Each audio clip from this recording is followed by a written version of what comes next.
আলিপুরদুয়ার বিশ্ববিদ্যালয়ের স্থায়ী উপাচার্য স্থায়ী রেজিস্ট্রার নিয়োগের দাবিতে তৃণমূল ছাত্র পরিষদের বিক্ষোভ। এদিন বিশ্ববিদ্যালয় উপাচার্য ও রেজিস্ট্রারের কক্ষে তালা ঝুলিয়ে দেয় তৃণমূল ছাত্র পরিষদের সদস্যরা। তালা ঝুলিয়ে বিক্ষোভে সামিল হয় তারা। তৃণমূল ছাত্র পরিষদের জেলা সভাপতি সমীর ঘোষ জানান, শীঘ্রই স্থায়ী উপাচার্য ও স্থায়ী রেজিস্ট্রার নিয়োগ করতে হবে, নচেত আরও বৃহত্তর আন্দোলনে সামিল হবে তৃণমূল ছাত্র পরিষদ। আলিপুরদুয়ারে বিশ্ববিদ্যালয় স্থাপন করে দিয়েছে। কত স্বপ্ন ছিল আলিপুরদুয়ারে সাধারণ ছাত্রছাত্রীদের। মমতা বন্দ্যোপাধ্যায় আলিপুরদুয়ারের ছাত্রছাত্রীদের জন্য স্বপ্ন দেখেছিলেন, কিন্তু বাংলার যিনি রাজ্যপাল তিনি সেই স্বপ্নকে বাস্তবায়ন করতে দিচ্ছে না, বাধা দিচ্ছে। আলিপুরদুয়ার বিশ্ববিদ্যালয়ের ডেভেলপমেন্ট করতে বাধা দিচ্ছে পশ্চিমবঙ্গের রাজ্যপাল এবং আলিপুরদুয়ার বিশ্ববিদ্যালয়ের অস্থায়ী ভিসি। আমরা অবিলম্বে আলিপুরদুয়ার বিশ্ববিদ্যালয়ের সার্বিক উন্নয়ন চাই। আমরা অবিলম্বে আলিপুরদুয়ার বিশ্ববিদ্যালয়ের স্থায়ী উপাচার্য আমরা নিয়োগ চাই। পাশাপাশি আলিপুরদুয়ার বিশ্ববিদ্যালয়ে স্থায়ী রেজিস্ট্রার আমরা চাই, স্থায়ী কন্ট্রোলার আমরা চাই, স্থায়ী ফিনান্স অফিসার আমরা চাই। আমরা চাই আলিপুরদুয়ার বিশ্ববিদ্যালয়ের প্রত্যেকটা ডিপার্টমেন্টের উন্নয়ন এবং আগামী দিনে যাতে খুব দ্রুত এই বিশ্ববিদ্যালয়ে মানে আলিপুরদুয়ার বিশ্ববিদ্যালয়ের অধীনে আলিপুরদুয়ার জেলার প্রত্যেকটা কলেজকে নিযুক্ত করা হয়, সেই দাবিও কিন্তু আমরা রাখছি। আমরা বাংলার মাননীয় মুখ্যমন্ত্রী মমতা বন্দ্যোপাধ্যায়ের কাছে আমরা কৃতজ্ঞ যে তিনি আলিপুরদুয়ারকে বিশ্ববিদ্যালয় করেছেন।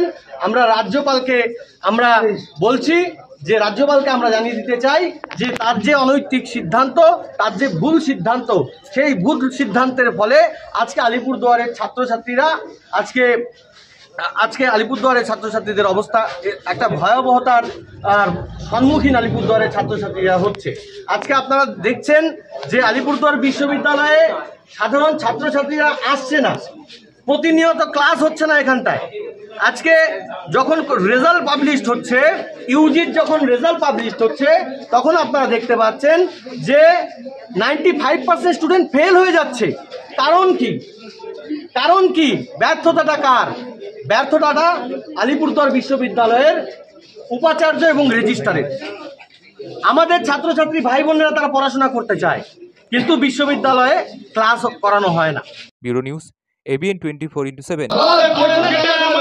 আন্দোলন চলবে সবাই মিলে একসাথে বন্দে মাতরম, বিশ্ববিদ্যালয় অবিলম্বে নিয়োগ করতে হবে।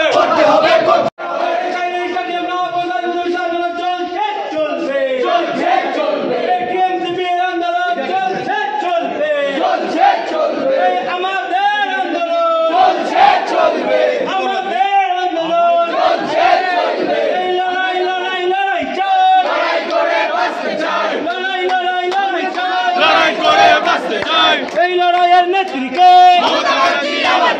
এই লড়াইয়ের নেত্রীকে বলো বলো বলো সবাই বন্দে মাতরম। আলিপুরদুয়ার বিশ্ববিদ্যালয় অচলাবস্থায় ফেলে রাখা হয়েছে কেন? রাজ্যপাল জবাব চাই, জবাব দাও। আলিপুরদুয়ার বিশ্ববিদ্যালয়কে অচলাবস্থায় ফেলে রাখা হয়েছে কেন? রাজ্যপাল জবাব চাই, জবাব দাও।